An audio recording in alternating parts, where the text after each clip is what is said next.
Hello, Rama Pupodu. Hope all are in good health, having a great, wonderful life, peaceful and happy. Now let's continue with the next devotee, K.LakshmanaSarma, who extraordinary Sanskrit poets like Kavyakanta Ganapati Muni, Jagadisa Sastri, Kapali Sastri, and Daivarata were devotees of Bhagavan Sri Ramana Maharishi. So was Muruganar, arguably one of the greatest Tamil poets of the last millennium. There was another equally great poet and scholar who became a devotee of Bhagavan. He was great not because he was famous, but because he completely renounced recognition for himself. So self effacing was he that he wrote Mahayoga, a masterly treatise on Bhagavan's self enquiry, under the pseudonym who. Only in the more recent editions of Mahayoga do we find his name, Lakshmana Sarma. A lawyer and a naturopath by profession, Lakshmana Sarma came to the ashram in 1928. One look from Bhagavan was enough to mesmerize him. One day, Bhagavan asked him, "Have you read Ulladu Narpadu?" Ulladu Narpadu consists of 40 verses composed by Bhagavan in classical Tamil. The work embodies Bhagavan's teachings on reality and the path to abide in it. Lakshmana Sarma replied that he hadn't read the work, adding, "I do not know classical Tamil." Being an ardent and astute seeker, he was quick enough to suggest, "If Bhagavan teaches me, I will learn it." Truly, has it been said that if we take one step towards God, he takes 99 steps towards us. Lakshmana Sarma's response made it evident that he was making the effort and taking the first step. Therefore, the master decided to provide the necessary guidance by giving him private lessons in classical Tamil. Bhagavan explained to Lakshmana Sarma the nuances of the Tamil language, and he absorbed the teaching almost effortlessly. Soon, Bhagavan started explaining Ulladu Narpadu and its supplement, Ulladu Narpadu Anubandham. The relationship between the Guru and the disciple is extraordinary because the Sadguru does not actually pass on information that the disciple does not know. What he does is make the disciple aware that he is the truth, and this is what Ulladu Narpadu reveals. Bhagavan was as compassionate as ever, and the daily sessions with Lakshmana Sarma were long and in-depth. Later on, when the book was published, Lakshmana Sarma never intended for it to be a book. He described the sessions that he had with Bhagavan and how he worked on what Bhagavan taught him. During this time, Lakshmana Sarma lived in a hut in Palakuttu. Since he was a Sanskrit scholar, when he returned to his hut at night, he would compile all the knowledge that he had gathered into a verse in Sanskrit. He would show the verse to Bhagavan the next day, and Bhagavan would read it and correct it. Occasionally, Bhagavan would respond with a look of dissatisfaction, and then Lakshmana Sarma would rework that verse. Bhagavan never believed in criticizing anyone or pointing out their mistakes, but close devotees could read the expression in his eyes or on his face. This rigorous routine continued, not for a few days or a few months, but for 3 years. In today's age of computers, we want everything, including truth, to be explained with the click of a mouse. But look at the enormous toil of Lakshmana Sarma in his attempt to unfold the truth. To quote Lakshmana Sarma, Bhagavan began to teach me. I needed to proceed slowly, going from one verse to another. I had to make sure that I understood what Bhagavan had taught me. So I composed verses in Sanskrit and embodied the meaning that he had imparted. Before proceeding to the next verse, I would submit the verse to Bhagavan to make sure that I had faithfully translated what he had said. If I didn't get quite the approval I wanted, I would work on the verse again and again until he was satisfied. This is how I studied all the verses and translated them into Sanskrit. I was unable to stop with the first translation because Ulladu Narpadu had taken complete possession of me, and I felt compelled to keep on revising the Sanskrit verses. After translating the first 40 verses, I went back and reworked them. It seemed to me that no amount of time and labor would be too much for achieving the end I had in mind. The Sanskrit text was given the title Sadarshanam, the vision of reality. Lakshmanan Sarma put in such relentless work that Bhagavan, who rarely commented on people, observed, for LakshmanaSarma, it is tapas. He revised the work again and again and lived by it. The almost perfect and flawless rendering into Sanskrit was what LakshmanaSarma strove for and achieved. Around the time when LakshmanaSarma had almost completed the Sanskrit verses, Kapali Shastri was also in the ashram. When he was asked to read the verses, he remarked, I will send it to my master Kavyakanta Ganapati Muni. He will go through the Sanskrit and suggest changes if necessary.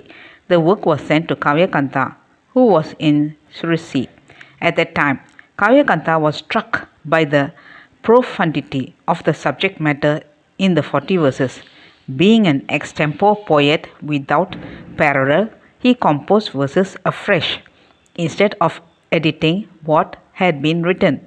Some of his admirers had these new verses printed as the book titled Sadarshanam and sent it to Kapali Shastri, who then wrote a commentary on it. This happened sometime around 1930. Though Bhagavan appreciated the poetic quality of Kavyakanta's verses, LakshmanaSarma found that the translation was not accurate. He went to Bhagavan and said, Bhagavan, the translation has deviated from the original in many places. Having worked for 3 long years on the content, both in Tamil and in Sanskrit, he was very convinced of what he was saying. Bhagavan's attitude always was that it was better to state the correct facts than point out mistakes in something or someone. He told LakshmanaSarma, if you feel you can expound the teaching more faithfully, why not write your own commentary? This encouraged LakshmanaSarma to write the commentary based on the elaborate notes he had taken down while listening to Bhagavan. The editor of a Tamil monthly magazine wanted to publish the commentary as a series. Every time the magazine came, Bhagavan would cut out the pages of the commentary and with keen interest paste these pages on a sheet of brown paper and preserve them. Once the entire commentary had been published, he himself stitched these pages into a book. When the devotees noticed Bhagavan's great interest in the commentary, they decided to get it printed. However, for some reason, the ashram was unable to print the commentary. So, LakshmanaSarma himself brought out a private edition of the book called Ulladu Narpadu Urai, not for personal reasons but because of Bhagavan's interest. Soon after the commentary was published, an interesting incident took place. One day, Bhagavan's brother Chinnaswamy, the manager of the ashram, was busy in the ashram office with some clerical work. He was so absorbed in it that he did not observe Bhagavan patiently waiting to get his attention from behind a window. Bhagavan could have very well called out to him, but he would never do that. After some 15 minutes, someone else noticed Bhagavan and told Chinnaswamy, Bhagavan is waiting for you behind your window. Bhagavan then said, Pichai. That was the way Bhagavan addressed his brother. Everyone acclaims LakshmanaSarma's commentary on Ulladu Narpadu as the best so far. Nobody has studied the text the way LakshmanaSarma has. I think it would be fitting for the ashram to publish the work. Chinnaswamy took the hint and the ashram published it immediately. Chinnaswamy himself studied the work and recommended it to everyone, saying, "Please read Ullathu Narpadu Urai. It is a true reflection of Bhagavan's teaching." Ullathu Narpadu Urai was acclaimed the best publication of the year. Even today, it is considered a great Tamil edition. Muruganar once told me, "LakshmanaSarma lived Ullathu Narpadu." When I asked him what he meant by that statement, he clarified, "Whatever was conveyed by the master in Ullathu Narpadu, LakshmanaSarma practiced to the core. He lived, breathed, and thought only about those 40 glorious and sacred verses. Since he was a scholar of English, Tamil, and Sanskrit, he constantly kept translating the verses into these languages.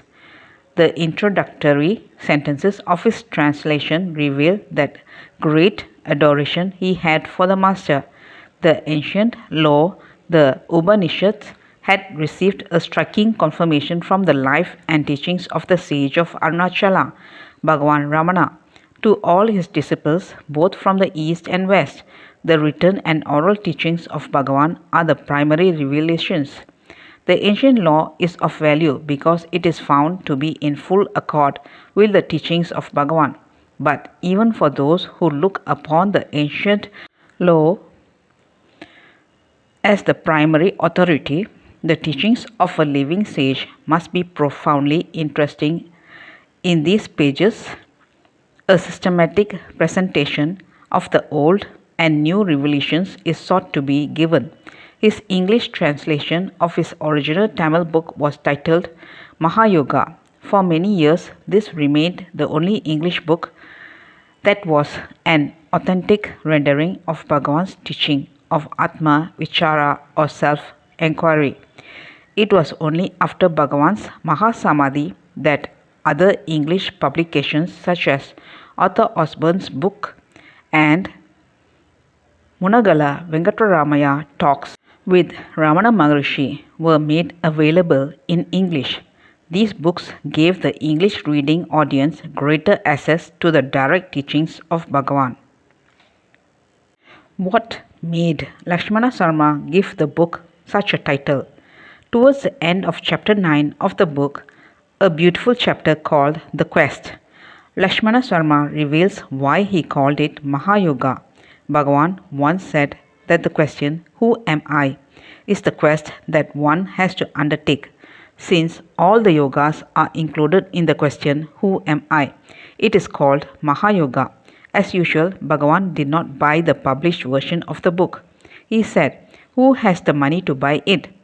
As was his wont, he bound the final proofs of the manuscript and preserved it, since he himself had spent many hours correcting the proofs.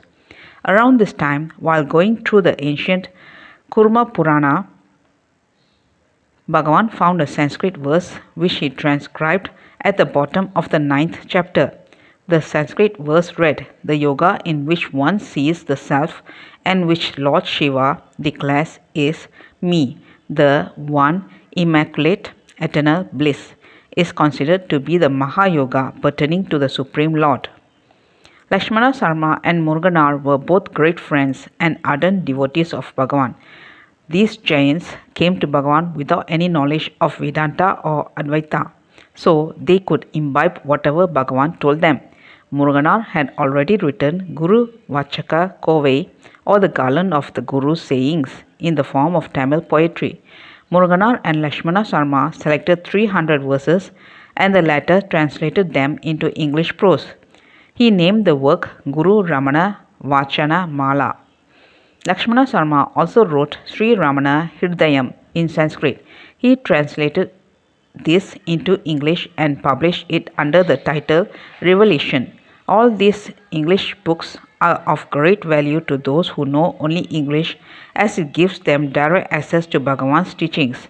When someone asked why he wrote all his books under the pseudonym of Who, he replied, "These books contain all that I have learned from my master Bhagavan and my friend Muruganar. So, who wrote them?" LakshmanaSarma believed in naturopathy and went back to his village in order to treat people.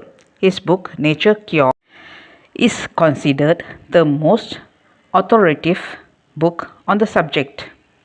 He also wrote a Sanskrit book on nature cure called Savadina Swasthya Mahavidya.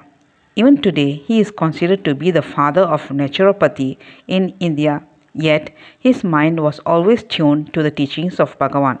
Even after Bhagavan gave up his body in 1950, he continued composing Sanskrit verses on the teachings of Bhagavan and gave his collection of verses the title Sri Ramana Periya Upanishad. The ashram brought out the book in English. The book is meant to be lived by. Such is the beauty of the book. The following verses from Sri Ramana Periya Upanishad, composed by K.LakshmanaSarma, embody the teachings of Bhagavan beautifully. Verse 479. Just as waves are only the ocean and the dream world is only the sphere of the dream and nothing else, so the whole world is only myself and nothing more. This perception is the merging of the world in the self. Verse 504. Since the ancient declaration, you are that, settles one in one's real self. Disentangled from the veiling sheets, one is ever the supreme reality, the impersonal being, alone. Only through the quest of the self, one experiences the identity of oneself and the supreme reality. Verse 505. When through self-enquiry one gives up the notion, I am the body, and seeks the self, one becomes fully aware of one's true nature and thus is firmly established in the heart, where the Supreme Being shines as one's true self. Verse 506. The quest of self alone is the direct path to right awareness of the self. Meditation is only a preliminary aid to this quest by way of making one transcend the hurdle that one is the body. That's all, folks. Let's continue in the next chapter. Thank you. Bye bye. Rama Rama Pupodu.